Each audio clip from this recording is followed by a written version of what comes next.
Welcome to the Bone Zone. I'm the Bone Director at the Bone Zone. This is a movie about zombies who fuck. Let's get boned. Let's get boned. I like that. Let's get boned. I stepped on JC's intro. I'm sorry. This is the Three Grandmas podcast. We're braving the cinema once again. We're braiding each other's hair. We're braiding each other's hairs one by one, times first, and then like we'll do both sides, Prag, and then Right. Yeah. So, but we're actually braving the cinema again for another movie that came out this year. Well done. We picked a movie from this year. We did it. Well done. Made it to 2026, and this is Boner 28. Boner. The Bone Temple. The Bony Boy. This is So this Temple is my bedroom, JC.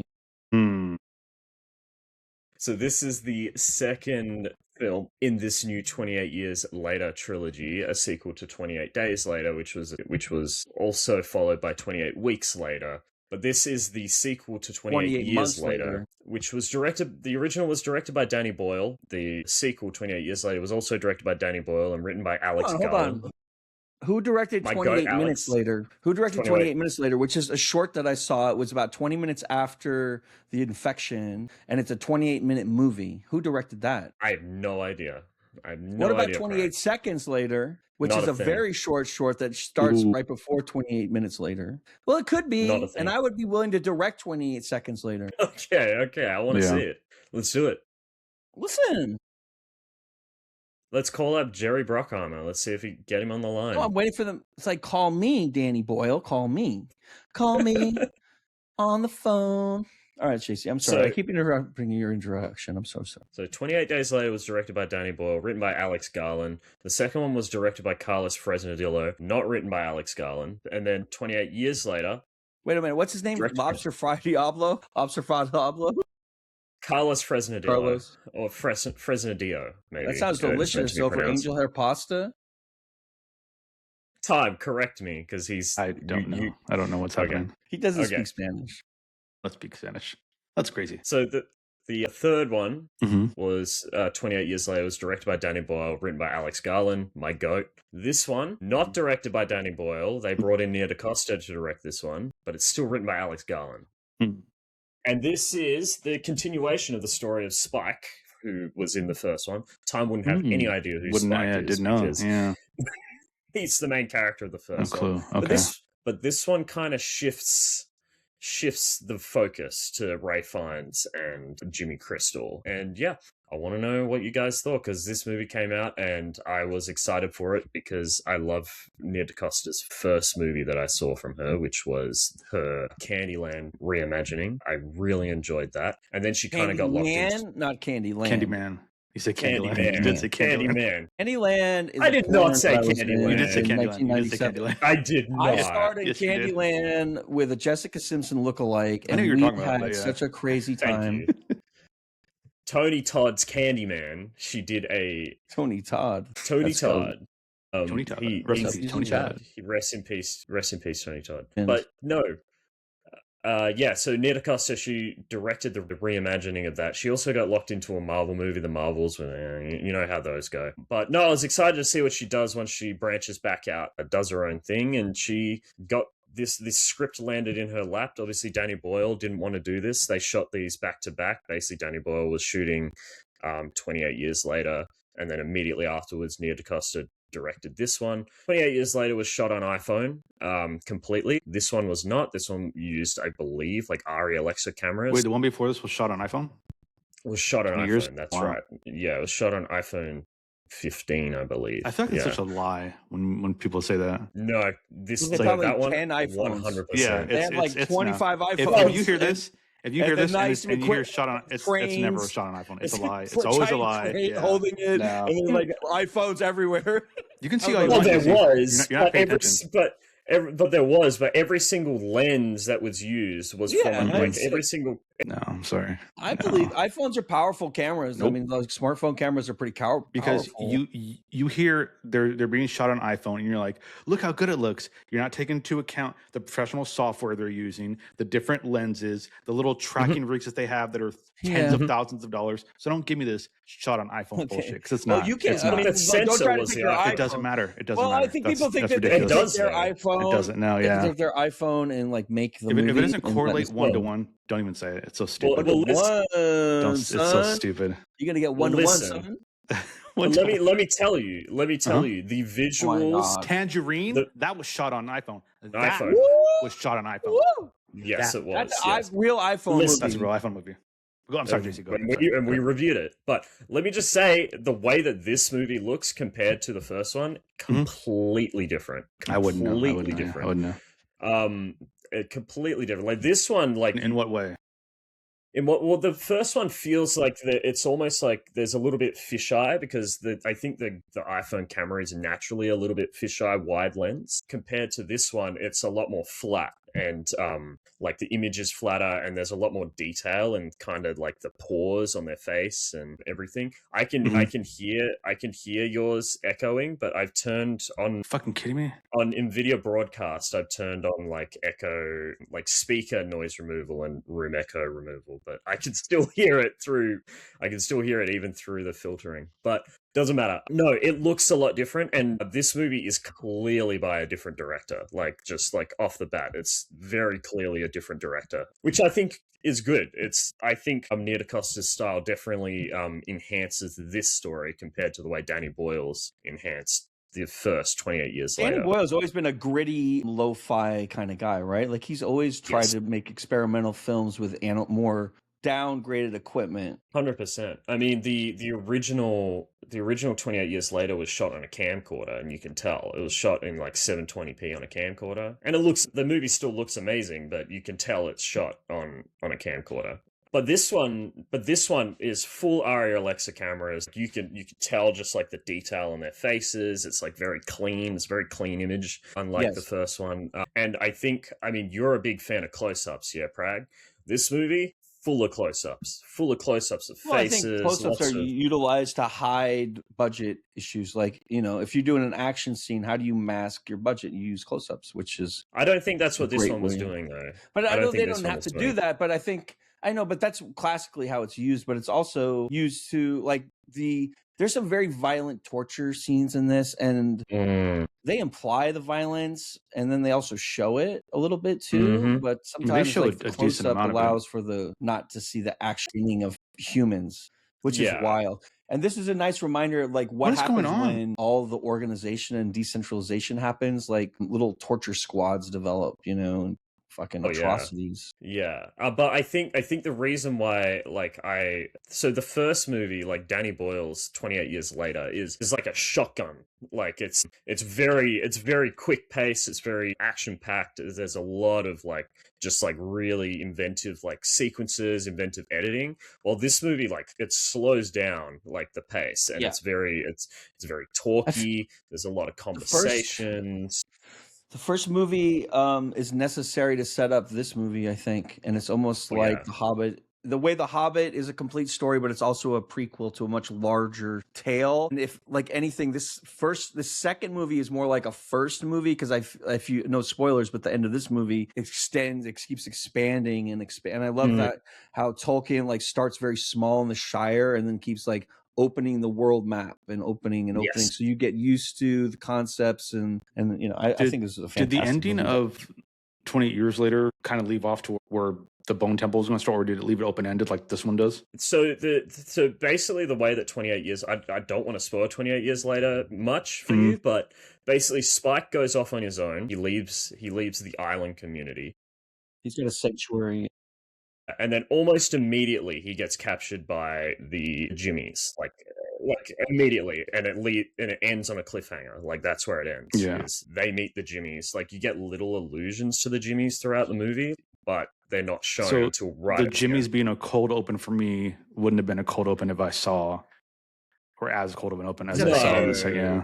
They're at the very end. Even then, it's very end. It's almost like they show up, and it's almost like a complete tonal shift. Okay. Yeah, They it's like basically they end start the next movie with the end of the first movie, kind of. Yeah, it's pretty much jump straight in. You can watch the whole thing. I love how these movies, even though they're two different directors, and you could watch them like you could fuse them, and it would be no gap between the last scene and the next. And I love that because I would love to see this movie like All in in one one go. big IMAX fucking Bone Temple. I think it would be jarring though, because this is clearly a completely different vision. Like, obviously, it's the same script. Like, jarring, but like, let it be Yeah. jarring. Let the bitches get jarred a little bit. Fuck them.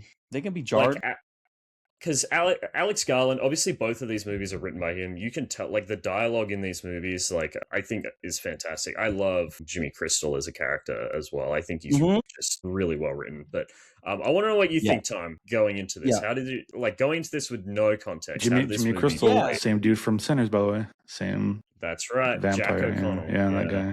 Yeah. I went into this completely blind. The only one I've seen is 28 Weeks Later, and I don't really remember that movie too well. I just remember seeing it in theaters and being like, holy shit, this is crazy. But that's it. So I came into this completely cold, no idea what's going on. I didn't really even get like the feeling that I was lost, which is something I was kind of like worried about. You know, I was like a little bit. I mean, right away after the intro of the open, you know, you get that character that looks like Aaron Taylor Johnson, and I was like, "You guys lied to me." Then it's not him. Hanson. That's not him at all. I thought this was Hanson. Hanson grew up to be a thrill kill cult, and then that demise to that man was you crazy. mean in the intro? Oh my god! You talking about when he gets. When you first Samson wasn't in the first one, right? In the 28 years later. Oh, he was. Okay. See, again, I don't see big dick so swinging in the Samson big just one too. appearing out of nowhere for me, just ripping this dude's head with his spinal cord. I was like, that's his finishing move. He does that all the time. That's crazy. Samson loves pulling your head off. Like he does it like a shrimp. He did that like, shit clean too. That was crazy. Like he'll just eat it. That was crazy. You know, that's where the good meat is, the tenderloin. Yeah. And what did you think in that scene? Because they kind of allude to the nature of the rage virus and how he kind of sees his face. His eyes are all Samson. Samson sees him, and it kind of alludes to what comes later. Which I didn't. Again, this is all just new for me. So I assumed that it was an evolution of the virus, and this is how the zombies are now. But then again, I also saw the other zombies running around getting picked off here and there, and they weren't like they were still like crazy and like, you know, they ran fast and they were feral, but they were nothing near the aggression of this one. So I just assumed this one was just an outlier. And I mean, you kind of do see that when he interacts with Ray Fiennes, who I love Ray Fiennes. Oh my god, he's so good. I thought you were gonna say something else, and I was like, oh no. I've seen Ray Fiennes in a couple movies, and I love everything he's in, or the movies that I've seen. What a goat. The Menu. That movie's not very good, but he is. I don't like The Menu. That's all right. I don't like The Menu, but he's You're right. His performance in that, I love the way he acts in The Grand Budapest. I love that movie because of that. Too. Which, fun fact, I don't know if anyone knows this. Fun fact, this movie was actually a prequel to Grand Budapest. No one knows that. Yeah. Well, yeah. Wow. Okay. Yeah. I could kind of see. Yeah. Well, there's a train station next to the Bone Temple that you don't know about, and like they roll up and they get off to have lunch and like see the Bone Temple and they get mobbed by the zombies. It's pretty good. And then shenanigans ensue. I made that joke to Flame, and she kind of like chuckled, and I was like, "No, you know what? I like that one. That was my joke. I like that one." Well, you just gotta punch it up a little bit. That's all. I want to know, Time. Like, based on this movie, like, who did you feel like the main character was of this movie? I want to say it was Ray Fiennes' character, the doctor. Yeah, I think it was him. If I had to pin someone down, I would say it's him. Jimmy Crystal also had a lot of screen time. And I think he was very charismatic, very cold and calculated. But he did also have to balance his time between the other Jimmys. And Ray Fiennes didn't have to deal with that. He had Samson, who was just a sounding board, essentially. You know, he didn't have to deal with that. But then even at the end, what a great game this would be if you got to manage your own thrill kill cult in the apocalypse and deal with like the stresses. That's a good game. Holy shit! That's easy. It's like Fire Emblem. It's like Fire Emblem, but you're cold. Jimmy Tingles edition would be fucking. Why have they not made that? We would sell a trillion. Patent pending. Patent pending. There you go, patent pending. No one take it. Only on Switch 2. Only on Switch 2. It's gonna be fine. That's fine. It's gonna be beautiful. I mean, so even at the end when you have Jimmy and Ray Fiennes' character meeting together, obviously what happens? Ray Fiennes just steals the show. He still one ups him in that moment. So it's if I had to choose, I would say he's the actor. Or he's a main character. Main character. Yeah. So hearing that, Prag, like, I know he had a brother. What the hell? We know, he has a brother and a nephew as well who's playing the new Sherlock Holmes on the show. But Prag, hearing that, like, because both you and I know that 28 years later, the main character of that movie is Spike, right? Like, he is the main character. How do you feel about the shift in focus? I'm glad you asked that. That's a great question. Yeah, because I feel like this is how I feel about it. I feel like, think of the 28 series as a comic book series, right? They'll have like 10 books about the origins of Jimmy with the Bone Temple, and it's like you have like the Web of Spider-Man, and there's like a 10 series run about Venom or something. Like, that's what it's like to me. So it's because it's a mosaic, right? You're looking at a tapestry, and like you can look at the whole thing, but you can get close and see the story of Jimmy in this corner and how it connects to the middle section. And I love shit like that, because like you can keep going and going with this now as long as the quality is maintained. And I'm just afraid they're gonna, start making Disney will buy it or some shit. But imagine if they made like an animated series in this world, right, where they could get the best animators to just like and then you could go to Paris and London and what's happening, and like make like Walking Dead in some ways is very good, but then you can even go to how there's a difference between fantasy and high fantasy, right? Where you have more like Game of Thrones versus something very simple, right? And you can make something more elevated, and I love what they're doing. Absolutely. Danny Boyle and Alex Garland are still apparently locked in for the third one, but they haven't. I don't think the third one's been greenlit yet. What's the third one? Is that going to be about? Is that? I guess that's just going to be a summation of this, so it's essentially a movie in 3 sections. Is it going to be the same storyline? Yeah. I think they're going to follow on with what happened at the end of this movie, which I'm sure Time was very excited by to see this actor. I love Ray Fiennes' commitment to karaoke. Ooh. I love his commitment to karaoke and his Iron Maiden. Los Angeles Dodgers starting pitching. Cillian Murphy. Yes. Yeah. But yeah, what I wanted to say was there any confusion about, because obviously you came into this not having seen 28 years later. I've said this already, but was there any confusion about the fact that Ray Fiennes' character Kelson, Dr. Kelson, he knew Spike, like they had met in the previous movie? Were you confused by that and why Spike was kind of acting the way he was? No, I mean, I just wondered how he knew him. But I didn't. It didn't go as far as like, well, now this is ruined. I was just like, he knows him. Like, God damn, what the fuck's happening? I was like, he knows him from somewhere. So, yeah. Because he kept saying we should leave him alone. Yeah. We shouldn't go near him. They train together into the city every morning, and that's how they see each other. He's actually the little boy, or he's actually the boy in the Grand Budapest. But when he travels up into the mountain, he turns brown. In the American Express, became an Indian. Yeah. And they became Indians. Actually, you know what? No, I'm sorry.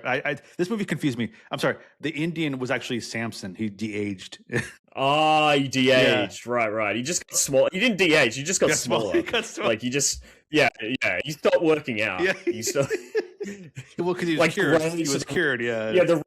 The rage virus amped him up, and then I love that. But no, I love this movie. I might like it as. I think I like the first one more because here's the thing. The first movie I was really mad that it didn't get any recognition for cinematography. Like I thought the cinematography in that movie was some of the most amazing that I'd seen in a long time. So inventive. I'm gonna be just as mad this year if Ray Fiennes doesn't get any nominations for anything. I think he is absolutely fantastic in this movie, especially in his big scene that the one I'm talking about. Firstly, when he's interacting with Samson and he realizes that Samson is, he's like Samson's starting to change, right? Samson's obviously he's addicted to the tranquilizer. He's addicted to the tranquilizer, and he's starting to realize that the way the rage virus.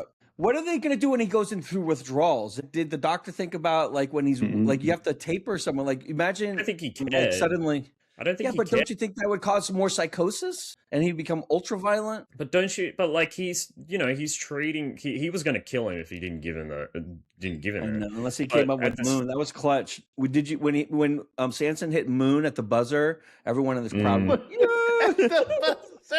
yeah. He's like Moon. I wish the Knicks had Samson. We wouldn't fucking be down 2 games to 1. It's crazy. Jesus Christ! I would love to trade Samson to the Knicks. But Him and I his think- big dingaling, his big. But cock. I think the reason why I don't think that's a knock against the movie is that the moment where he takes Ray finds he takes the tranquilizer himself because he's good. He's ready to go. That's his moment to say, I'm ready to accept my fate now. Like, I'm putting fate in my own hands. And then he lays back.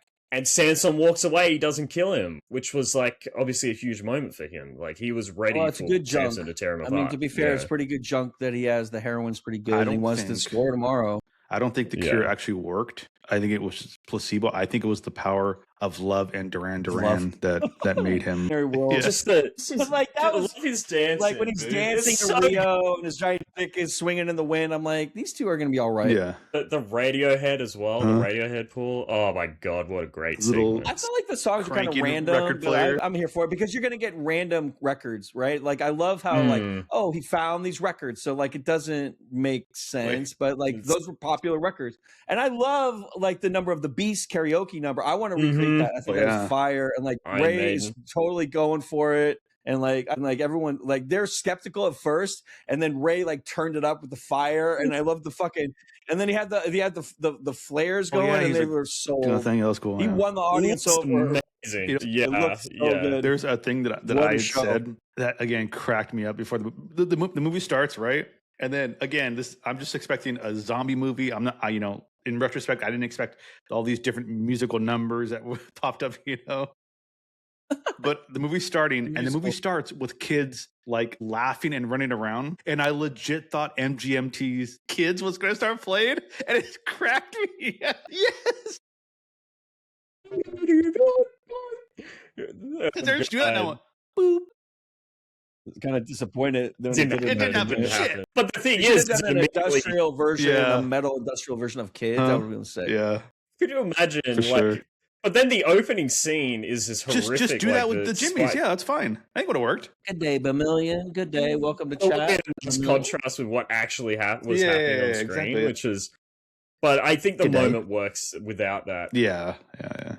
Who's G'day? G'day. Only I'm allowed a G'day. There's a chat. Like, you have to serve chat. It's Bamillion. She's from Australia, mate. Is she? I didn't know that. G'day, Bamillion. Oh, wow. Yeah, she's Bamillion there. But you don't have the G'day pastime. You don't get it. You don't get it. G'day, mate. Damn. Definitely doesn't get it. How do I get one? Get your Australian citizenship. Oh, okay. This message is for Gold 5. I want to be on your show, mate. I want you to schedule a meeting with me, and I'm going to do an Australian accent the whole time because I think ABC Radio needs to have more Yanks on who understand Australian culture. You know, who's a really good band. Billy, I didn't know you were Australian. I apologize. Gold Frap. That's a good band. I love Golden Finger. I love you, Golden Finger. Don't get mad at me. Don't fire JC because of me. But I think, to me, the most interesting aspect of this, I mean, I love Ray Fiennes. I love his performance. I think he gives an incredible performance. But the most interesting thing about this movie is the question of Jimmy Crystal. Like, the big mystery of this movie to me is does Jimmy Crystal believe what he's saying? No, he's schizophrenic. Schizophrenic who's been traumatized in the first movie. Remember they show the genesis of him. He's watching the movie with his friends and the fucking monsters come in and like he runs into the church. Triggered him. Yeah. So the start time. Spoilers for the first. I love all the Jimmys. The female Jimmys are the best ones too. The female Jimmys are fire. Like that one who, the weak one supposedly that gets the thing. Oh yeah. What a performance! Yeah, she's sadistic. I felt this sadism. The way the first movie opens like as if it's like a 28 years later cold open, and you don't really realize that it's going to play into the narrative. So basically, the first movie opens and it's like the start of the apocalypse. And these kids are watching Teletubbies. Their mum comes in and yells and says, "Stay in here! Do not lock the doors!" Yeah. So all these kids are in here, and this one kid he escapes after watching the Teletubbies. I'm pretty sure there's a Jimmy Savile poster on the wall, which is who he bases. Who obviously That's who is based on, Jimmy Savile. And he runs to the church. Like, he immediately runs straight to the church to hide. And that's where his dad is. And his dad is, like, preaching all of this, like, gobbledygook. It's like the guy from Wake Up Dead Man, the preacher in that. Like, he's yelling all of this, like they're here to cleanse us of our... And then all the zombies come in and they kill him. Fire and brimstone. They kill his dad, and he's kind of hiding under the pews. And that's how the first movie opens. And then it 20 cuts years to or the the rest very of the first story. No, 28 years later. Okay. 28 years later. And then it cuts to Spike's story, and it's not mentioned again. I'm pretty sure Spike has Power Rangers on his mantelpiece. Like, he has little Power Ranger figurines. And so at the end, when the Jimmies show up, it's played like a Power Rangers episode, like the way that they're flipping around and they've all got different colors. True. I didn't even realize that. That's a good point. Yeah, and that's the way that Spike saw them. Like, he saw them like Power Rangers. But now this cuts to, like, this is a completely different director, so it's not Spike's viewpoint anymore. It's now Jimmy's viewpoint. So it's Jimmy Crystal's viewpoint and it's Ray Fiennes' viewpoint. But this whole movie, I was sitting here, and the first half of the movie, I'm like, okay, so he's just doing all this because he's just exploiting these kids, and he's a sadist, right? And he's lying to them essentially, right? And then there's the moment where the girl, one of the girl Jimmys, I think her name is revealed to be Kelly. Mimi? Or Jimmy, I think he calls her Jimmy Inc. or Jimmy K or something. Jimmy Inc. or Jimmy K. Right. The one in the red one, the one who's kind of questioning things. That the one who's Spike like nicer to Spike. Spike, yeah. Not the crazy like battle princess. Yeah. She sees Dr. Kelson with Samson, like, in the distance, and she assumes that he is this god that Jimmy Crystal's like come up with called Old Nick. Right, like Satan, Old Nick, and she's like, we need to go ask him ourselves in person, and Jimmy's like, what are you talking about? Because he's obviously come up with this whole religion in his head, and like to control them, right? And he's like, I guess because he has to play along because he's built he's a con artist and he's schizophrenic at the same time. I think he's both. Yeah, I think he's both, because I think he's like you get addicted to your fantasies, you get addicted to this like alternate reality, and he knows that it's not right, but he still has to keep his game going. Because how do you stop? Like, what is he going to tell the Jimmies? Like, oh, it's all made up? Because obviously they've already trained. He can't. Nice. Exactly. And there's that moment where he's looking through the binoculars, and he sees Dr. Kelson, and they're like, so is that Old Nick? And he's sitting there, and you can see the gears turning in his head. He's like, is that Nick? He's like, what should I say right now? Right? Yeah. Like, and I'm like, oh, he's just bullshitting this whole thing. Like, but then he goes and visits Dr. Kelson, and he asks him, he's like, are you Old Nick? And then I'm like, so he does believe it. Like, he does believe in Old Nick. He thought he was about to meet his dad. Complicated. It was very complicated. He was fascinating. Obviously, it's like a double-edged sword. That's running a cult. That's just cult life, JC. When you're leading a cult, you lose the plot sometimes of your own. So bullshit. It makes me wonder, like, how much did it makes me question, like, how much did Charlie Manson believe of his own bullshit? How much Charlie Manson was like, but like, I mean, like, I thought that when they showed up at the end of the first movie, I thought they were going to be like more heroic, because they really leaves it kind of open. Yeah, at the end of the first, and then you find out when they like have the gang initiation for Spike that these are. And like, this is another thing. Knives are probably more scary than many other weapons, right? Especially when they know how to use them. And then she's just like slicing tendons and just like disabling you, right? They can just like disable your arms, disable your legs. You can't do anything because they know where to cut.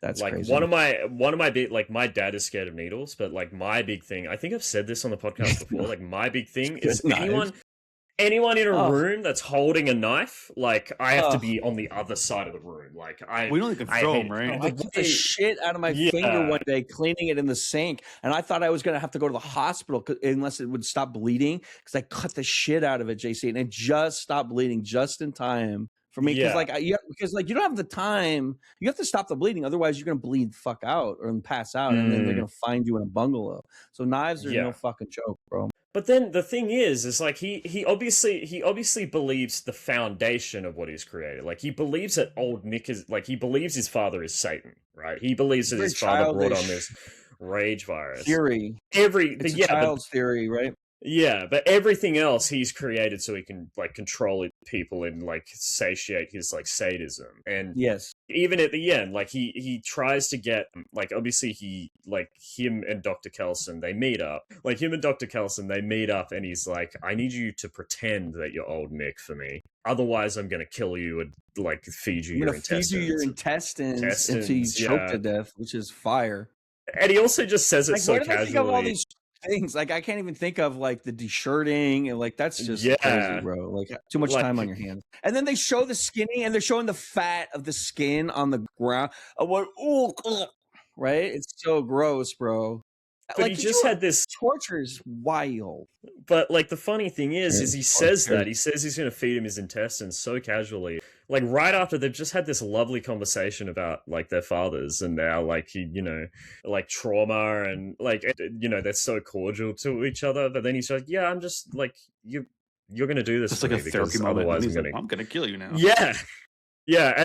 And Dr. Kelson's so calm about it. He's like, yeah, that is a bit of a it's like, quandary. When an older kid who can't make friends with his peers befriends a bunch of younger kids, like it's like a 15-year-old with a bunch of 11-year-olds following him around because he's so immature he can't like persuade people his own age. That's kind of like the vibe, right? Basically a predator. Yeah, exactly. Yeah, he's never grown up. Like Jimmy Savile. Just like fucking Jimmy Savile. I mean, like you're emotionally traumatizing people by teaching them to become like sadists and and like it's the fact that they live in this world now where they're constantly killing zombies, right? And so they get numb to the violence maybe, and then they get persuaded to do this stuff and they're already numb to it because they do it all the time, even though it's living people. And it's kind of interesting, and it's kind of what happens in wars, in like civil wars and things in Latin America or in Africa, where they have warlords who manipulate children, and they have these child soldiers, and they manipulate drugs and all that shit. So there's a movie called Beast of No Nation. It's a magnificent movie on Netflix. It was nominated for several awards. Beast of No Nation. It's a great movie about the subject. I recommend that. And there's also like incidences in the US where like there's been like Australia. I heard it was Australia. Like there's a mother figure who like she convinces her kids that she's their real mom and convinces them to kill their other parents. Like this is your new family sort of thing. Like that is a common thing. That's crazy.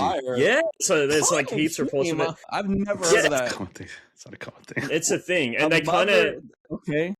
I'm trying to remember what her name was. People's viewpoints of America is weird.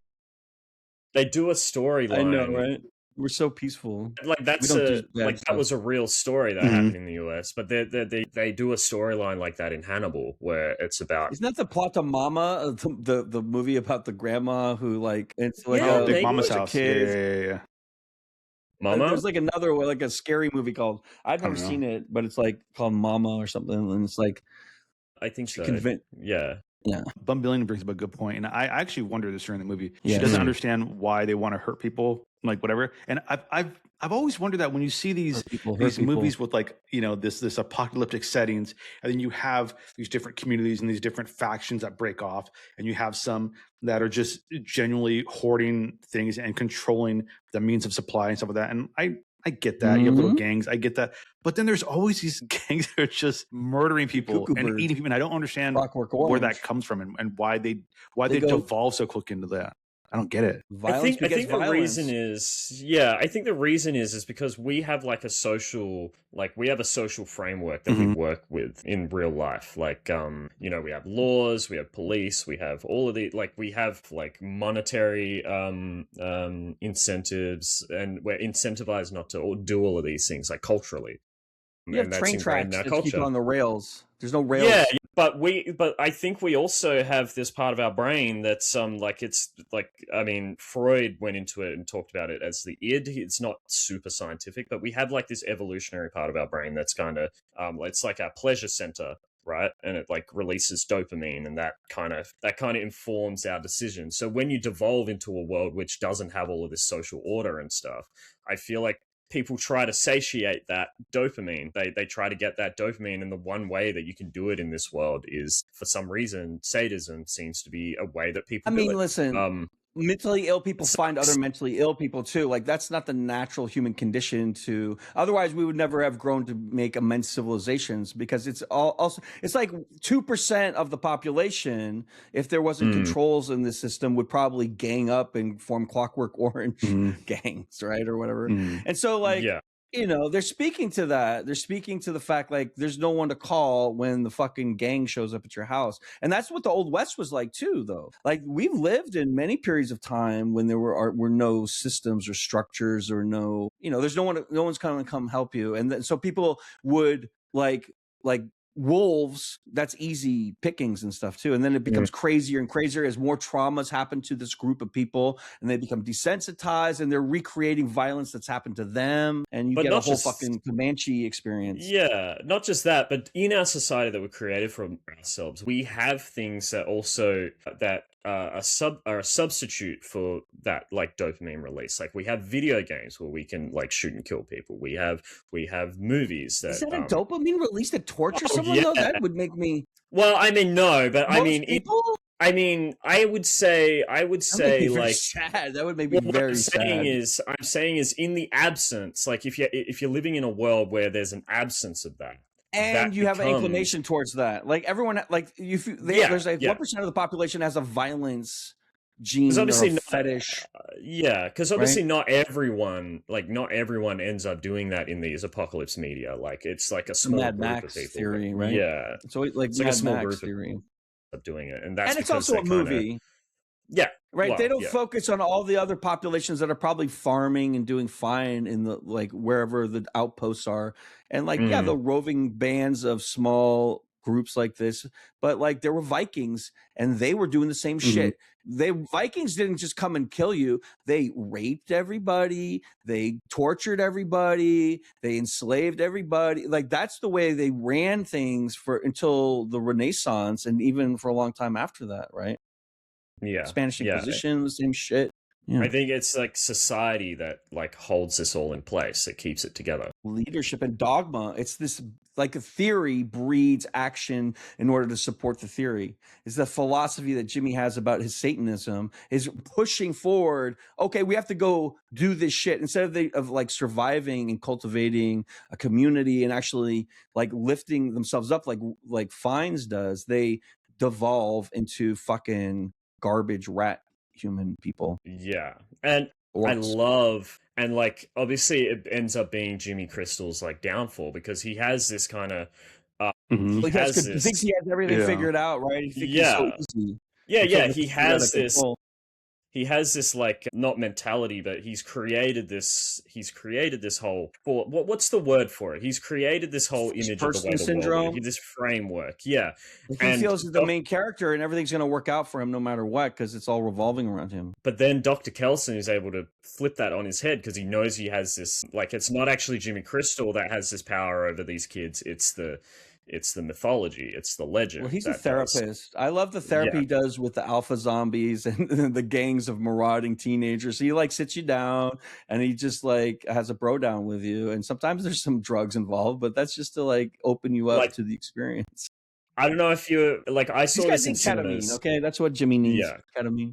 I saw this in cinemas, and the moment where Dr. Kelson realizes that Spike is behind the mask and then says, I have one more condition. I have one more thing I need you guys to do. And Jimmy Chris was like, and what would that be exactly? I'm pretty sure we've done everything. And then he goes, you know, like how God has a son and he had to crucify him. Well, I need the same thing. I need a sacrifice. And then you're suddenly, the kids are going to nail him to the cross. Like, my whole audience, like when I saw it in the cinema, like cheer. They were like, "Yes, let's get him!" Yeah, it was if like he didn't really perform great Number moment. of the Beast that well, he wouldn't have won those kids over. Like he had Exactly. to sell his power, and those kids have never seen a music video. They've never seen a concert. They've never seen pyrotechnics. They've never heard that song. They probably never heard really metal because they've just like grown up in this. And to see something like that would have been blew hallucinogens in their face as well. I mean, listen, it's a party. Course. Yeah, did that because you obviously watched it for the first time alone time. Did that moment work for you? When he blew those kids? Not when he blew Roman Polanski. When he blew the Hold on, no, when the power or no? No. When he never going to be flipped the script on Jimmy Crystal, like did it make you want to because your fist? Okay, because it was a twofold revelation for me. So he says, he sees the kid Spike. I was like, I don't know how he fucking knows him, but he knows him somehow. Knows him, right. And then he goes, one more thing, and I was like, okay, what's this going to be? And then the first thing he says is, I require a sacrifice. And I go, oh, okay, got it. Leave Spike with him. Y'all can just fuck off, whatever. That's what I thought it was going to be. And then he brought up the whole Christ analogy, and I go, oh, then I thought the same thing. He's going to have them kill him. I like this. I like this a lot.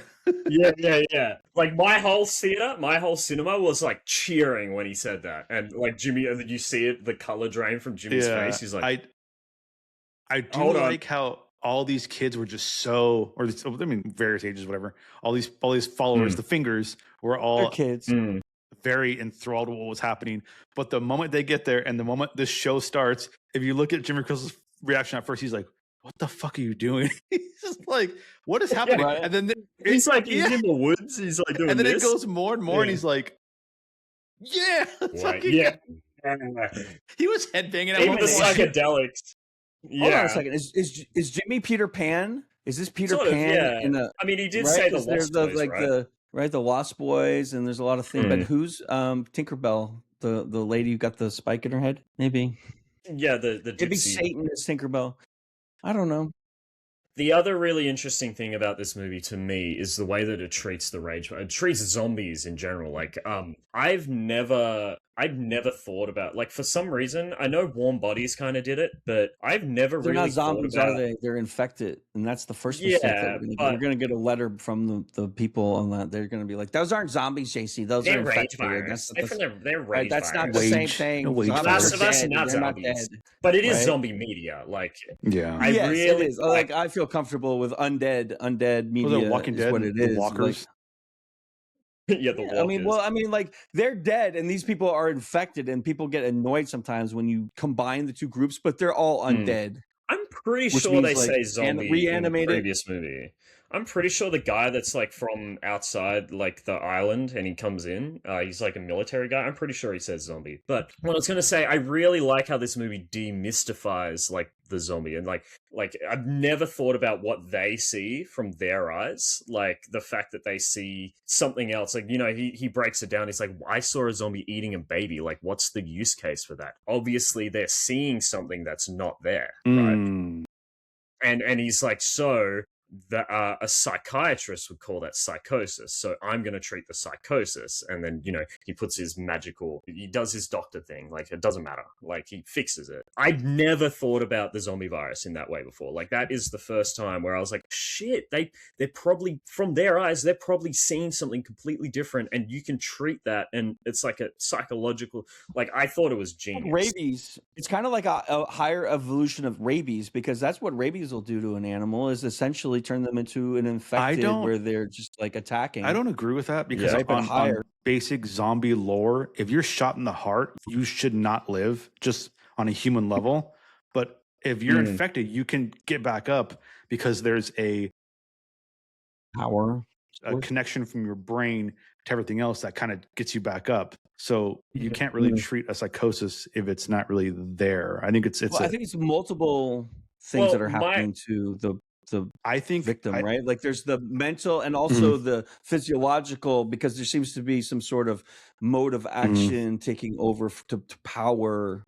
Go ahead, Jason. My guess would be is that after Samson has his mind cleared, he still has the physical effects. Right. The hell is that? Yeah, I think he still has the physical effects of the virus. Zombie. Like, I don't think he can die. Like, I think he's going to continue on and keep rotting or whatever. But I think his mind is now clear. Like, I think it's going to be a kind of like thing where it fixes the mental part, but the physical It'll be part interesting to see because so in the train he's essentially cured. One of my favorite sequences. Yeah, and then he starts getting that's attacked one of my favorite sequences by the zombies, and then he gets bit, I think a couple of times, and he's like just keeps going on. So he's fine. So I mean, obviously, I think he's going to probably be in the third or the next one, the 20 whatever. So it'd be interesting to see the effects of that, whether it's all bites. He gets, I think he gets bit twice, and then his like mouth is wide open, and the zombie just vomits blood into his mouth. Because it's trying to get him infected, right? Yeah. But they recognize for some reason that he's not infected, and that's why they attack him. Yeah, which I think is interesting. I love that sequence when he flicks back to like when it all started. And he's on the train, and she's like, "Ticket, please." And then like that moment where he says, "Oh, I don't have a ticket." Yeah. And then it cuts back, and then he sees all the zombies. It's an amazingly edited like sequence. Like I just love the way that scene's edited, like all of it. Like the fact that like it cuts to him as a kid, and then it cuts to him older, and he's like, he's got a haircut, clean shaven, everything. Clean shaven, and then he's like, "Oh, I don't have a ticket." Like, and he speaks with just such a normal voice as well. It's like, "Oh, did the he's virus back." make his dick that big, JC, or was he gonna have a big cock like that no matter what? I have no idea. My mom thought he was Jason Momoa in the first. I did too. Jason Momoa. Bet I did for a second when he first showed up. I was like, "That's Jason Momoa." It's not. No, it's not. He's a Dothraki, right? From Game of But Thrones. I guess what I'm trying to say is like I feel like this movie dips in like Alex Garland I think is a really innovative writer, and I think the way that it kind of recontextualized zombies in this way is really intelligent. Like, it gives you hope. Have thought of this. Because like now the planet's starting to heal, and now there's a pathway to actually reintroduce certain heal the whole problem, and I hope they start exploring that as like. Yeah. But do we, just to jump on that, do they know that? Because the doctor's dead now, right? Do you think Samson heard like processed? Like, I'm pretty sure. Well, they're gonna see Samson. Yeah. I'm pretty sure it implied that. Yeah, because it kind of cuts away, but I'm pretty sure it implied that Dr. Kelson told him what the medicine was. Like it cuts away from him explaining it. Yeah. I'm pretty sure it's going to imply that Samson remembers what the dose. He's going to be like Beast from X-Men, and he's going to be like a doctor. He'll have a lab coat. Glasses on him. A little lab coat. He's going to have his giant cock swinging around with the glasses and the lab coat. He's going to be injecting Samson, infected. You want to put some pants on? For what? No. Why? I love why do you keep bringing that up? Idea that when the virus started, he was just a little kid, and it's this virus that's made him this huge hulking, like enormous dude. Right. Like it's like a mutation of the virus. So now he's like an adult, and he speaks like. How does he? Is he going to be like a kid mind, or do you reckon it like in the background? I hope it's so stupid. I hope so. Yeah, I'm hoping the idea is like this whole time he's been able to like cognitively think in the background while this. I hope they take 8 movies to figure it out. I hope they take 12 movies and it's like he travels the world and he's in like China for 3 movies. But that's the thing, is it brings up so many questions about zombies now. Like that's what I'm saying. Is I think Alex Garland was. Like, I think he's just, like, he's one of my favorite writers. Again, like the creation of questions is the key to screenwriting, right? Because if you create questions in the audience's mind, then you all solve it together, and that keeps you engaged. We're doing what JC and I hate. We're humanizing villains, and we shouldn't be humanizing these zombies. We should be murdering them by the thousands. You know what's crazy is in that train scene when they show him as a kid sitting there. In the background, there's a zombie, and he's just barreling down the fucking corridor towards him, and I'm like, oh my god! You should see the other. I'm jealous that Time hasn't seen the other 28, themes. Yeah, all the other movies because you get to watch them, and they're fucking so good. Yeah.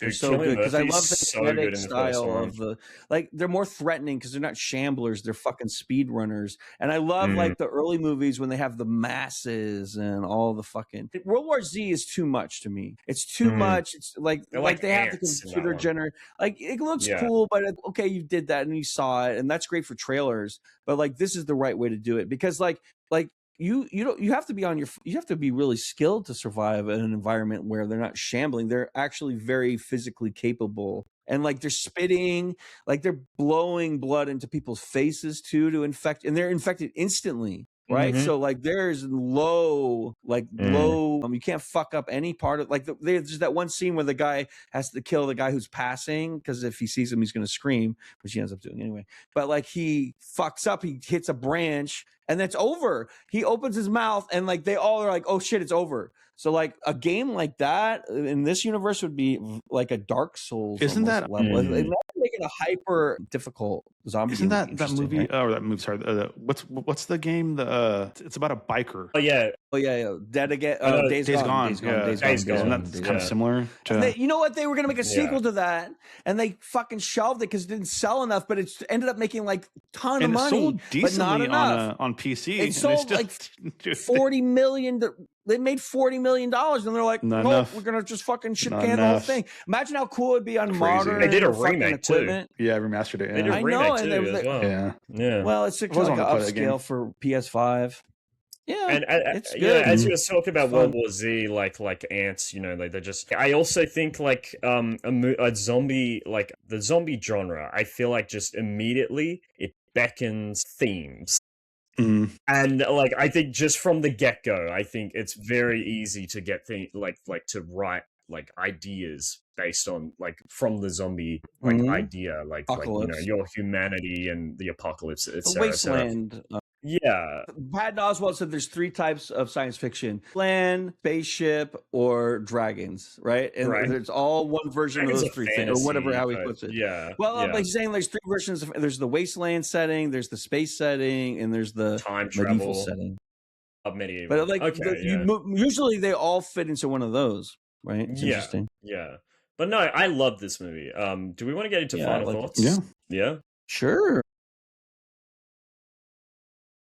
I'll go first, I guess. I saw this movie as soon as it came out because me and my mom were so excited because I'm pretty sure 28 Years Later came out. It came out last year, right? Like they basically released it like 9 months apart. So so my mom saw the first one and she adored it. Like it was her favorite movie that year, and so we were so excited that a second one was coming out like immediately. So we went and saw it, and we loved this one just as much. I think I like 28 Years Later just a bit more because I think the way, like the use of cinematography in that movie is just like, it's, I don't want to say revolutionary, but I think it's very innovative in a way that I don't see a lot of like modern movies these days. I think Danny Boyle is just like that. He's always pushing boundaries. But what I really liked about this movie specifically is the characters and how they write those characters and how that all plays out.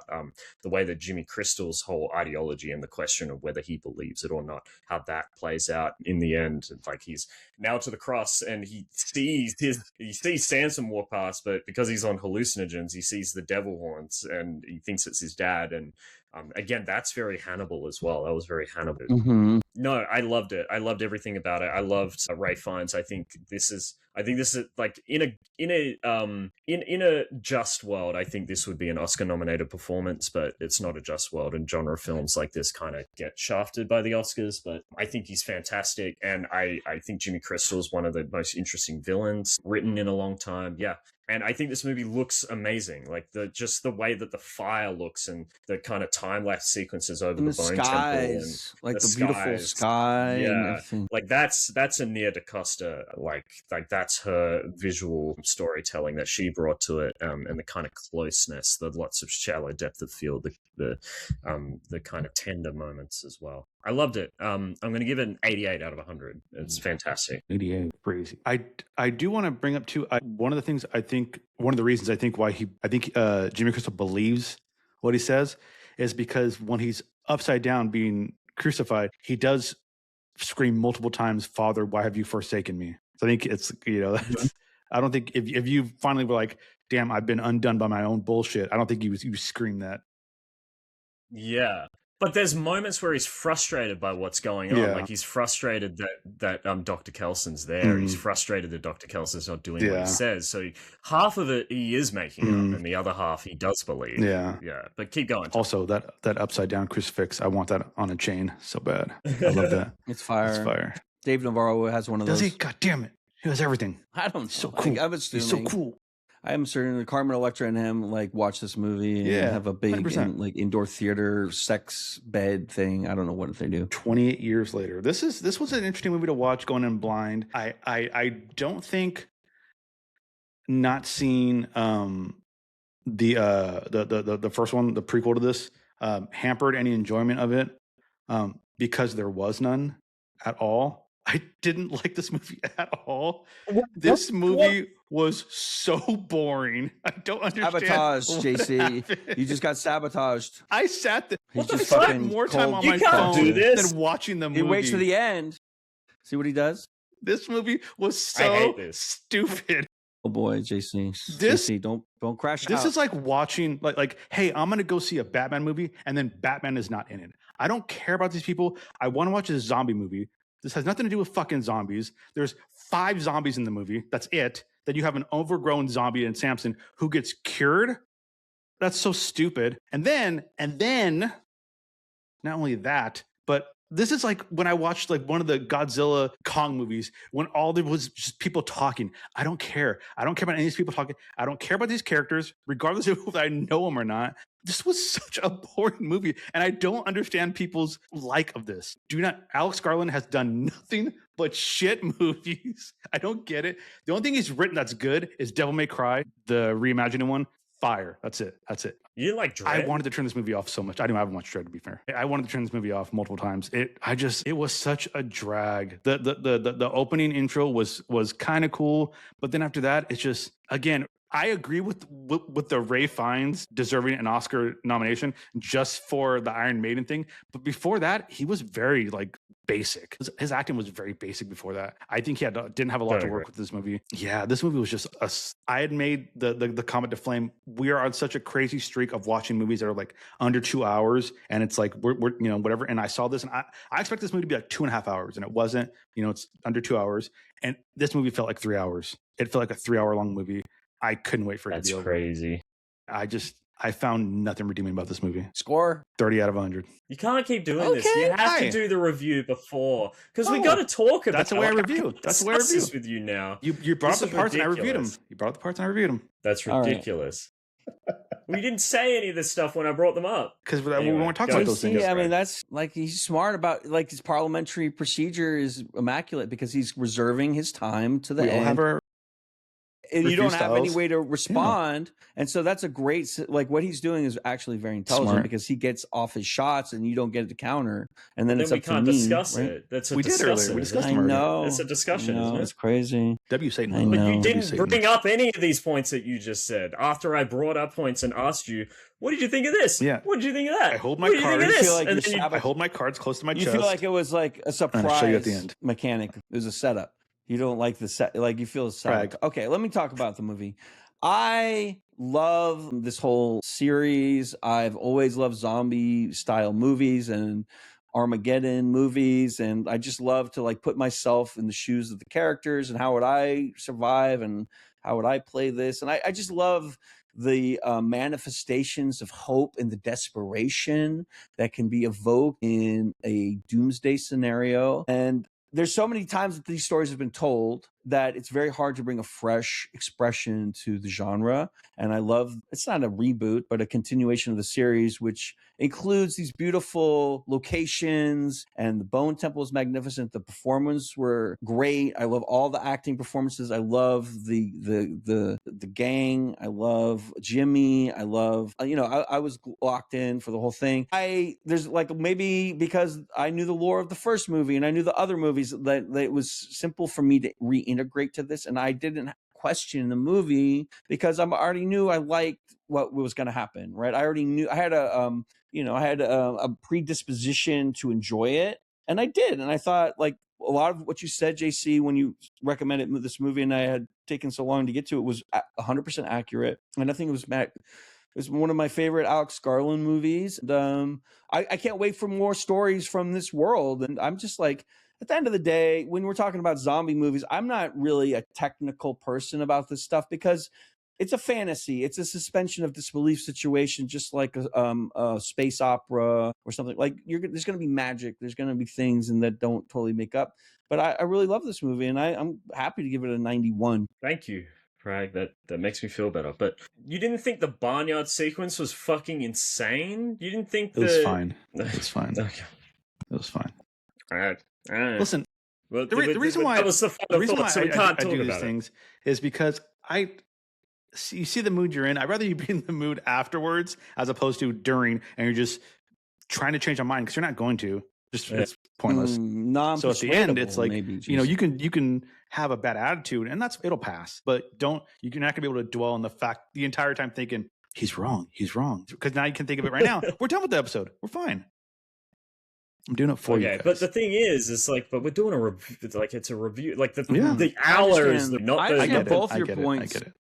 I understand because this allows you, because this is the thing, like when we disagree, we have to be comfortable disagreeing in so we can discuss, but not in a way to say, well, you didn't like it because you're a fucking idiot and you're boring, dumbass. They would never say that. No, because like when we say, I'm just saying like when we find things we don't like in this movie, we say, well, how could it be made better? How could I, like knowing is limited what I know, how could I make this better? And that's what I try to do. And so even when you're criticizing something, you can have a positive effect on it. And not just shit on it because we're trying, because we're at the end of the day, we're supporting the artists, all the people who made this, and we want them to make the best thing possible. We don't want them to fail.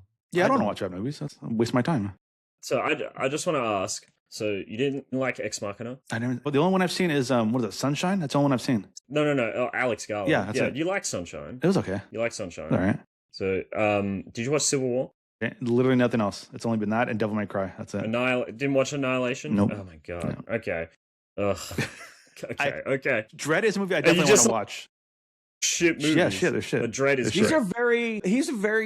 almost has like Shakespearean philosophical, moral, like he's interweaving, like he's trying to tell moralistic stories, but not hitting you over the head. He's trying to tell like a fable. He's trying to tell you because a moral to the story. When we do the review, and I can't do this because it's just like it's I'm trying to navigate when I can and can't do this. And there's times where I'm like, well, you guys kind of ask me a certain question and you're boxing me in. And I'm like, well, I got to reveal I don't like it. And there's other times where I'm like, it's like when you hit someone with a folding chair.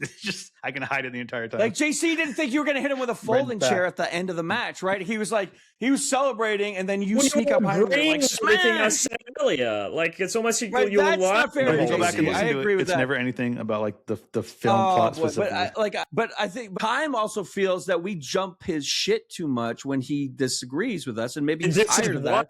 This is why. Okay, so we all have to do better. We all have to do better and create a safer space to communicate and like that way we can, like, this is the thing. If I'm afraid you're gonna like yell at me because I didn't like what you like, then I'm not gonna bring it up until the end, because that way you can't like dig at me. So like I understand both of you guys' perspective, but we'll get there. We're gonna love our ways through it, is what we're gonna do. What's tomorrow? No, that sounds good. Does that sound right, Jason? I mean, like, that's this is fine. therapy at the end of the day, JC. Nobody watches the show, and we're not making any money, so it's got to be therapy. What's up? Time. Don't look up who's making the Elden Ring movie. Don't look it up. Don't look it up. I don't even know how that's gonna be possible. It's crazy. That's crazy. Don't look it up. I already know. He made it. It's gonna be shit. Like apparently he delivered like 160-page manuscript. I don't know how you do that. This. You know what? With all the lore, I'm gonna see it just to see how he does it. With how much lore is in that movie. He's on amphetamines. That's crazy. I'm fascinated. Oh my god, he must. It's like 160 pages. That's awesome. That's awesome. That sounds like not a lot for a script. The passion. Is that a lot? But the passion, well, it's every page is a minute. A treatment. Like I'm talking about a treatment. Like a treatment. No, well, the rule when you write a script is if you make a 90-minute movie, it's got to be 90 pages essentially, and like 160 per page. No, but this is his treatment, right? Like he delivered like what's a 160 page. Right. Like, what's a treatment? A treatment's basically like theory, it's not a script. It's like an outline. Yeah, it's like not an outline, but kind of, but it goes through all of the it basically explains the characters. It explains everything, like everything that he's going to do. 60 pages. 160, like a tabletop book, like a tabletop book where you get the sketches and the character bios, not just the script, but all the characters and the maps and the fucking normally treatments are about 30 pages long, like 5 times much. So clearly he gives. I bet it's awesome. I bet it's good as fuck. Though. I like Elden Ring. I think I haven't beat it, but it's a fantastic game. Visually, it's amazing. Story, right? Yeah, the lore I'm kind of iffy on because it's like those type of games. Nobody knows I'm what like, the fuck yeah, they're talking it's about. crazy. Yeah, whatever. I don't know what they're talking about either. But yeah, I mean, I'm definitely gonna. I think day one I'll see that just to see how it's done. You know, I'm that excited. type of movie, and it's A24. I can't imagine it'll look like crazy good. I can't imagine the money they'd pour into it. I feel like A24 has money now. I feel like A24 is going to try to do bigger things because they're popular. That's what I'm worried about. If it'll look everyone good. loves them. They're doing Texas Chainsaw Massacre now, and they're also doing Stop and they're also leave Texas Chainsaw Massacre alone. Right. It's done. Like it was done. Just leave it the fuck alone. You like the last one? I mean, I like the last one. It's fun. Yeah, but it's like make a new story though. Like I get annoyed because like that's a perfect movie. It's like making Exorcist movies over and over, or Rosemary's Baby over and just like let the good thing be good, and like stop trying and like give young artists like JC a chance to write new stories. Yeah, and then that's perfect. Let me make the thing because then it'll actually wanted to bring that up. So we have these movies. Obviously, movies are being made and TV shows and all that shit, right? Mm-hmm. Should we move to a structure of if your movies fail, you stop being let to make movies? But it's not. That's what they don't do. Though. There's writers who will just write on like TV shows and they're just awful and they just get moved to different ones. So I don't know if like a union protects. I'm not trying to be anti-union. I'm just saying like shouldn't we like like elevate the people who make like because good those movies, guys listen to the TV corporate shows? Suits who tell them to change shit. No, those are the guys that I'll bring in a perfect 120-page script, and then the 5 guys from the corporate building will say change this, change that, and I'll say fuck you, I'm just not going to make it, and these guys will say okay, daddy, and then they'll change everything, and it'll be shitty, and they'll care, and then they'll keep moving because then they'll have a big fucking house. You have that guy, fool. I don't know, Yoon Bol, who makes awful movies, right? But he's getting some work here and there, but not to his extreme. But there are directors who just aren't very good, and they keep making these movies. They just know how to raise money. Some of these guys know how to have like connections to fucking rich families and shit. Like they just know how to get money out of people sometimes. Yeah, that's the thing. Is I think Yoon Bol just already had money, like. Right.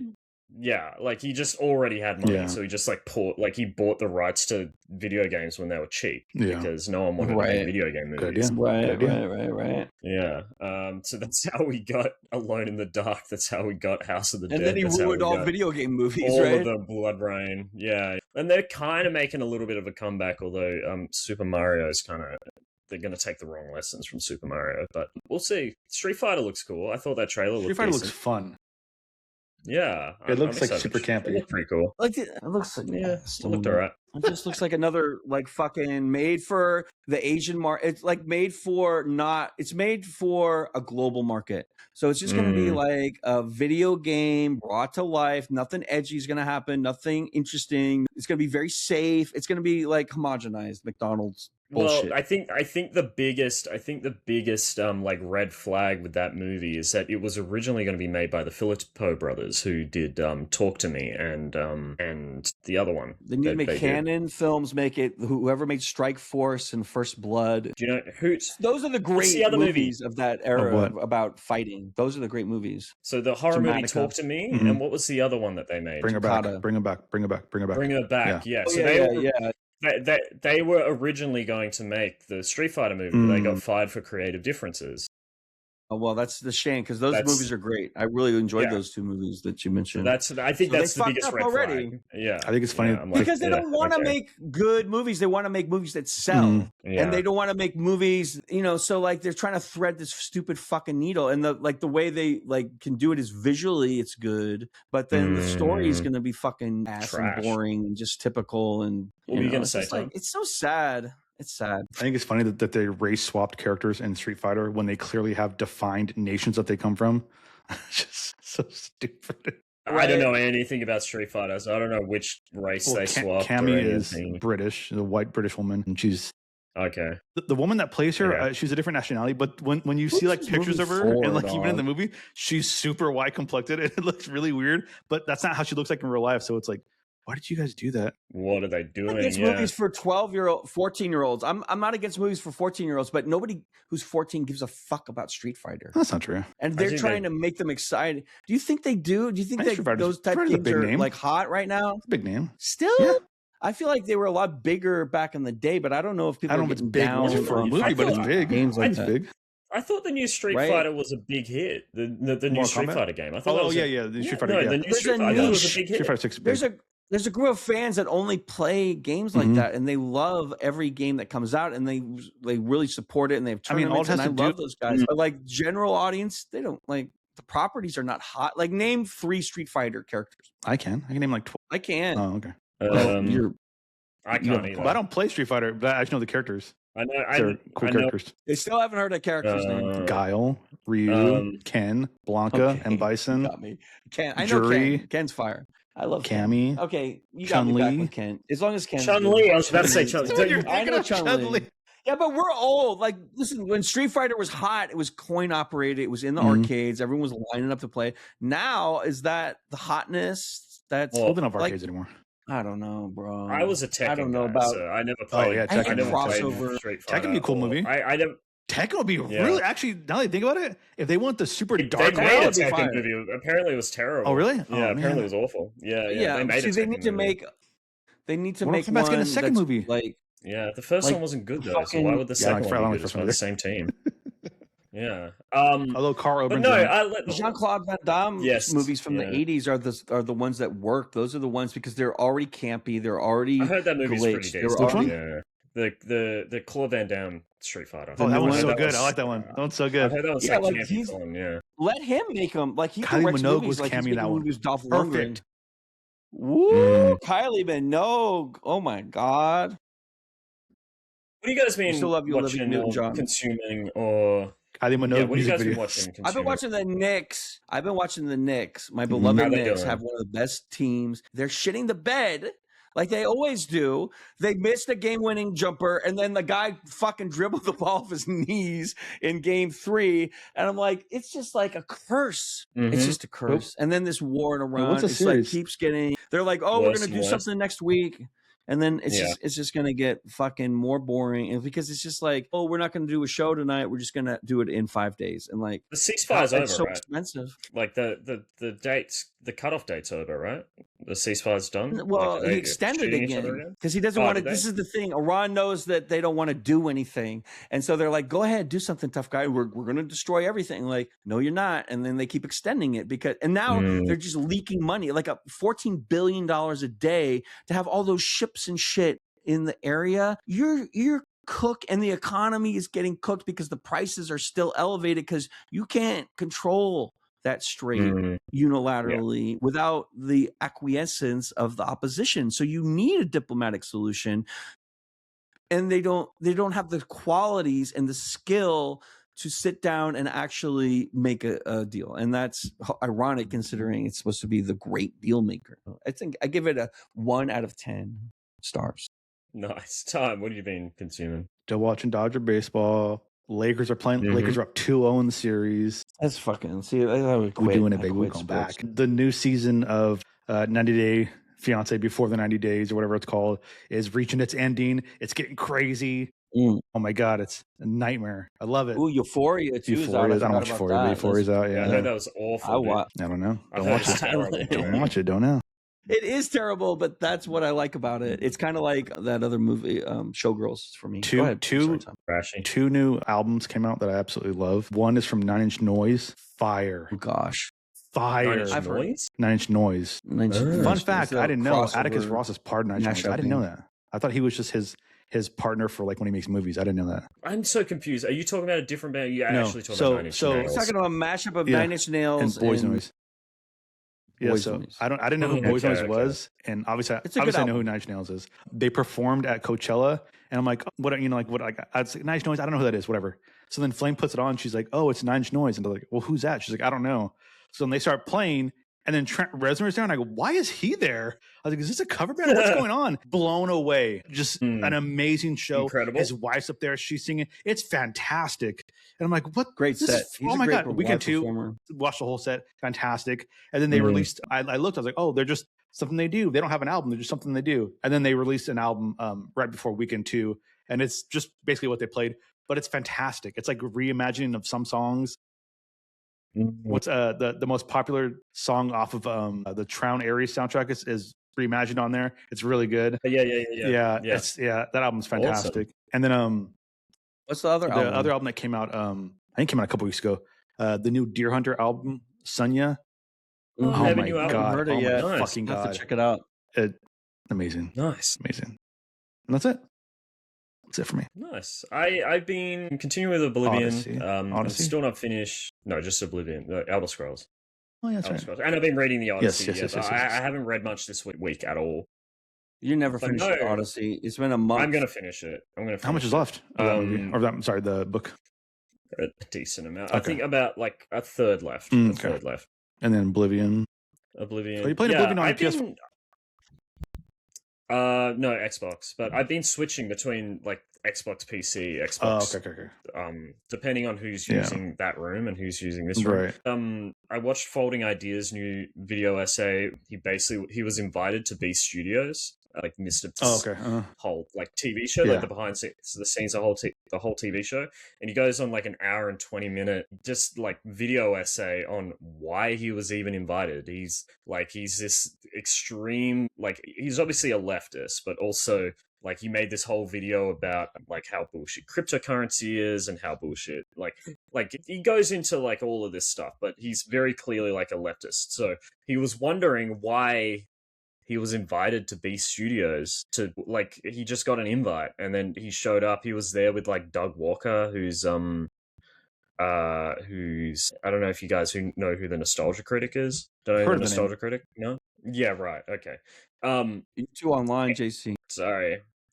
Anyway, so he toured B Studios and it kind of illuminated a lot of things on like how like just not, I don't want to say bullshit, but kind of thrown together the whole enterprise is. Like it's very amateur and very like it's a lot of money, but a bunch of guys who had no idea what they're doing at all. Like yeah, it's all like, a bunch of fucking rats.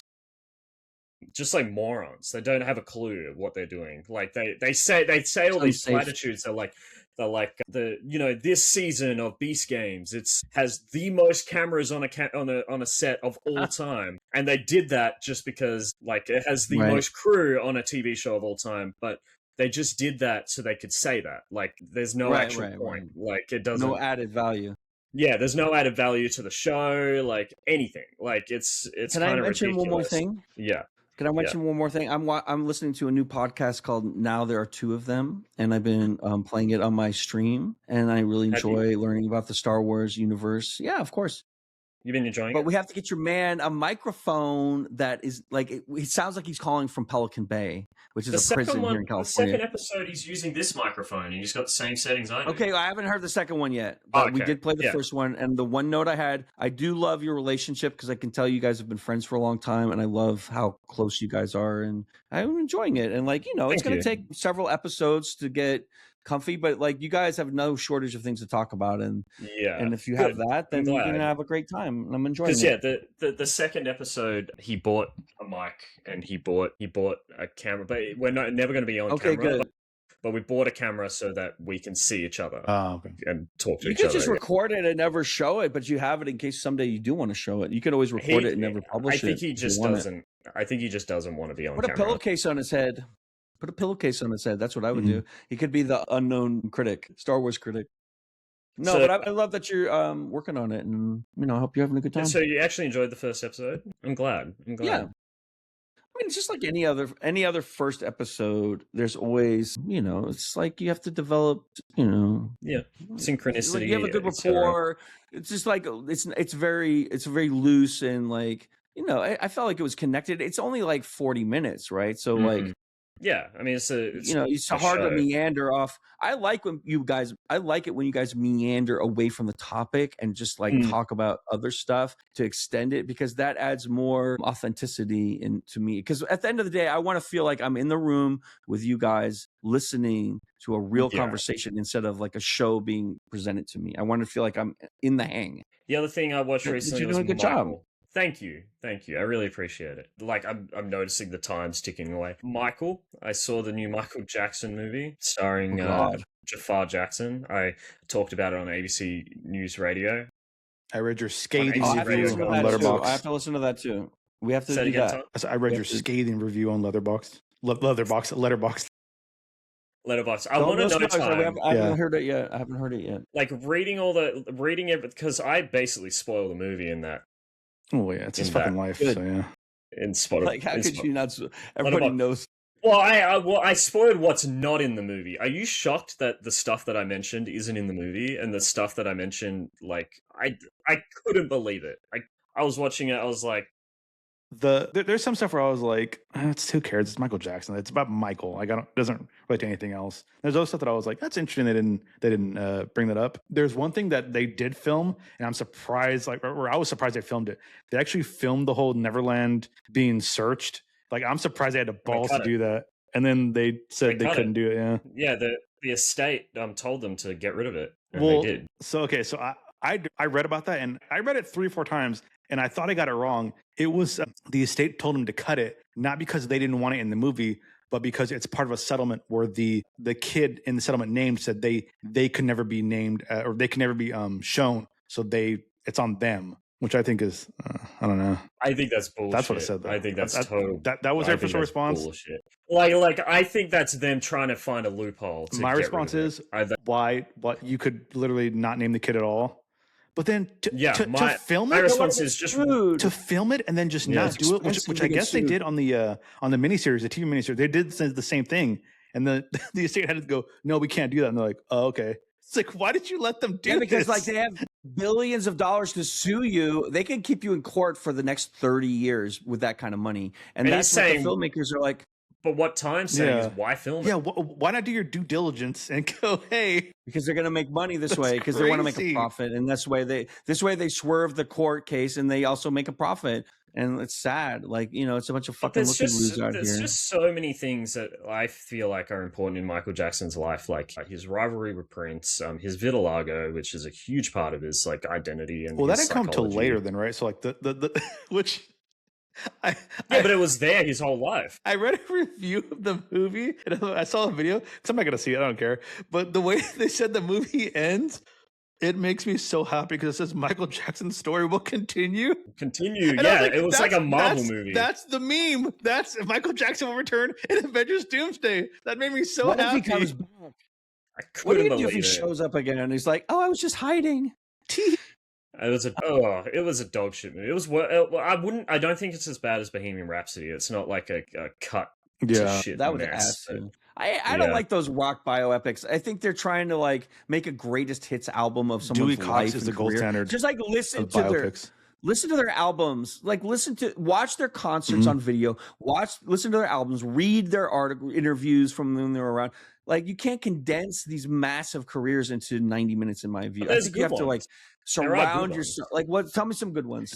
Rocket Man's the Elton John one. Rocket Man, that's not a real one. Yes, it is. It's real to me, damn it.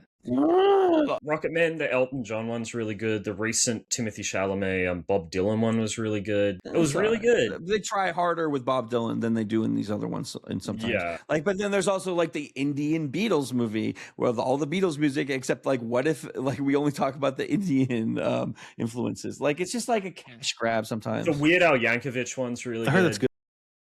With Daniel Radcliffe. I mean, to be fair.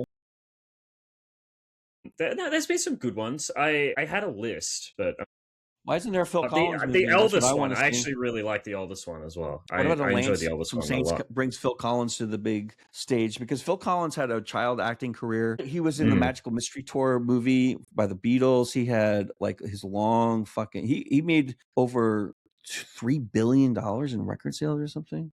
And then Lance would be perfect, and we could shave his head again. I would love that. Now tomorrow, we've got our boy Joey. He's coming back. He's already won another round in the ring. That was terrible. I don't know why I couldn't think of a word then. I forgot the movie. What is it? Why the Apple's fine? Nirvana, the band, the show. I remember that. Which is now? Can I ask you a question real quick? Is there one season of the TV show or two seasons? Because I looked on Amazon, they only have one season. They don't have the second season. And now I have to find listed as one. Maybe they just threw it as one. How many episodes are in the season on Amazon? That's a good question. I think there's like 16 episodes all up. Because I feel like I've seen it. It's a good show, but I'm not sure. And now I'm like, I don't want to miss the scenes I haven't seen. I think I'm gonna go on blind. Apparently, you don't need to. Okay. Apparently, you do it all. But I've seen about half. No. He's saying he's gonna. I'm just gonna watch the movie. Yeah, he's gonna see the show. I'm gonna definitely watch. I'm excited. But yeah, Joey Q, he's coming in. He's doing it again. And then we have to talk about the fact that I won't be here next week because I'm leaving to go to Denver. I forgot I didn't mention it. I'm going to Denver from this Thursday to Tuesday to Tuesday? No, Tuesday to Tuesday. So I'm just going to miss Friday and Saturday. I don't know what we have. Nothing. We're not doing anything on Friday, but we're doing something Saturday. Okay, so what was Saturday? Saturday we should have just get a guest. guest. We do have a guest, and we've got. Okay, well, just do the show. Yeah, I think we got a guest. Resent you. Do we? So I'll call in. Yeah. And say you're doing a terrible job. That's not what I would say. Do it. Yeah, we got Dark BMX. He's coming on. Oh. Perfect. You know what? What's the That's movie? crazy. I'm actually going. I don't know. I'm actually going to Denver also. So I guess just you and Jason. We're all going to Denver. Sorry. See, this is the thing. I could bring my laptop and shit and do it there, but like I don't want to subject my family. Don't do that. Like I stream enough. I need a little break, and like I think it would be great to have Dark and you guys do the show. And it'll be good. It'll be fun. I'll be home very soon. I don't like him though. But time. Yes. You've got the next. I'm ready. I'm ready. Cinema pick. What have we got? We're watching from the past year. Oh shit! Can I spread the cinema? What if I watched it now? And that's please be in the current year. Peanut Butter the movie. I wanted to watch the. It has to have come out. I wanted to watch the Spike Lee version of Old Boy, the better version. Oh God! No. What? Please don't subject me to that. I guess we're gonna watch the Spike Lee version of Old Boy. I guess like a million years ago. I guess we're gonna watch the original director's new movie, No Other Choice. I guess we're gonna watch that movie. What? The guy who made Old Boy, he has a new movie called No Other Choice. We're watching that movie. Okay. What? Yeah. Is it out? It's out. Yeah. It's on Hulu. You're talking about Park Chan-wook. Yeah. Oh, No Other Choice. Yes. Okay. Have you seen that movie? Yeah, I'm excited. Okay. No, but I want to. It's been on my list for so long. Cool. Dude, I'm excited. Perfect. That's a good choice. Thank God. Like Spike Lee's Old Boy is horrific. Was the Old Boy thing a joke? Were you joking, Tom? Yeah. Right. Okay. Like I almost had a heart attack. I'm like, please don't make me watch that awful, again. dude. I've heard. I was like, what? Bad things about that. Yeah. Poor Spike. Yeah, I was looking at movies, that. and it was I can't remember what the other movie. But then I saw this one, and I'm like, oh, what's this? And I recognize the main actor is the one from Squid Game. Yeah, and I love him so much. So I was like, oh yes, watching this one. He's Asian Mads Mikkelsen. It's on Hulu. Like Asian Mads Mikkelsen. Yeah. He Hulu? is though. I don't fucking Hulu. For $6. Okay, good. I'll take that. $6 is fine. I've got it on. I've got it on. If you need it, I've got it on the Plex drive already. As long as I can buy it, I'm happy. I'm willing to buy it. I just want to be able to get it. I'm willing to rent I like it. this. But I've got it. But I should just pick JC a rental system. Maybe we'll just subscribe to JC's service. I'm excited because Park Chan-wook, like in my opinion, as an editor's director, like his movies are edited so incredibly. Like his transitions and his like the way he uses the camera to move on, like meticulous. He's incredible. So I'm really excited. I didn't know that he had a new movie. That's going to be great. I'm not going to learn Christmas anything about it. I'm going to watch it. 2025. So really? 6-7 months ago. There's so many movies. 5 months ago. Sometimes you like, and then I'm mad that the fucking Amazon or Netflix or whoever didn't like present that to me because I've liked a lot of those movies and like they don't show you the things that you like. They don't give a fuck about the algorithm. Only like what they want to put in your mouth. I mean, and I don't want their fingers in my mouth. I want my fingers in their mouth. I mean, he's got an incredible oeuvre, like filmography, like Old Boy, The Handmaiden, Decision to Leave, Lady Vengeance, Vengeance. Like, God, is he an incredible director? Just unbelievable. But I'll call him the Wookiee. The Wookiee. The Handmaiden is. I want him to make a Chewbacca movie. Right? We've had a Han Solo movie. Make a fucking Chewbacca movie. And no, make it a series, make it on HBO, and make it ultra violent. I want to see Wookiee wars. Violent, Ewok, on Wookiee violence, beheadings, and like everything. Like that's what we need. Like since Andor is gone, there's nothing for adults anymore in the Star Wars. Listen to my new episode. Well, if you'd have me have a guest, if you'd ever have me on a guest, I would educate you. I saw Star Wars in the theater. I'm never going to have a guest, right? We're probably not going to have any. I saw Star Wars in the theaters when it came out, JC. I have, like, you don't understand my relationship to the genre. But you were saying you want an adult show like Andor, and I'm saying watch the new episode of Now There Are Two of Them, because, I mean, I gave the first 2 episodes not a very good review, but spoilers, I liked episode 3 and 4 quite a bit, so... Look forward to it. Look forward to it. Yeah. So Nirvana the band, the show, the movie tomorrow, and then the next Brave the Cinema will be, what did you say? No Other Choice. No Other Choice. Very exciting. I think I got away with not seeing another movie again. I've never seen any of these movies. I just read the wiki article and I bullshit my way through it. And you don't complain about him. And you just roll the dice on who you're gonna like side with. Yeah. Right. Yeah. Well, the Like, first I'm gonna side with episode, JC, or I'm gonna side with Tom. No, what I picked Grizzly Man, and like I accused Time of not watching Grizzly Man, and that was to set me up because I don't watch the movies, and I put the blame on him in the second episode for that reason. Buddy, thank you for joining us. He didn't finish a movie once. That's not true. I know, he told us to. It was fake crazy. News. That's fake news.